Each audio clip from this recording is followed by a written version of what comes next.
मंडळी, आज मी तुम्हाला चॅनेलला सबस्क्राईब करायला किंवा व्हिडिओला लाईक करायला अजिबात सांगणार नाही. फक्त माझी एकच विनंती आहे, हा टोमॅटो डोसा एकदा घरी करून बघा. जर रेसिपी आवडली आणि घरच्यांनी कौतुक केलं तर मगच व्हिडिओला लाईक करा आणि चॅनेलला सबस्क्राईब करा.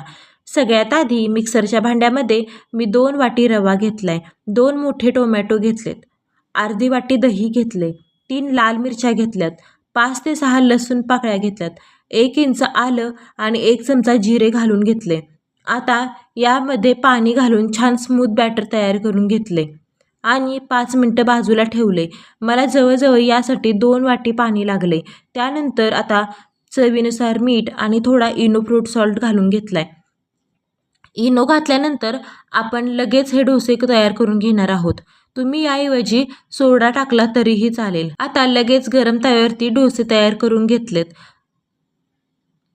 माझ्या फॅमिलीला सॉफ्ट डोसे आवडतात म्हणून मी जास्त क्रिस्पी केले नाहीत.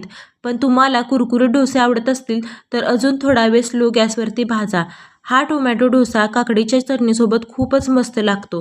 त्या काकडीच्या चटणीची रेसिपी मी ऑलरेडी अपलोड केलेली आहे, ती नक्की बघा. रेसिपी आवडली असेल तर व्हिडिओला लाईक करायला अजिबात कंजूसी करू नका. चॅनेलला सबस्क्राईब करायला विसरू नका. भेटूया पुढच्या व्हिडिओमध्ये. तोपर्यंत स्वतःची आणि आपल्या कुटुंबातील व्यक्तींची काळजी घ्या, कारण आपलं कुटुंबच आपलं खरं जग आहे.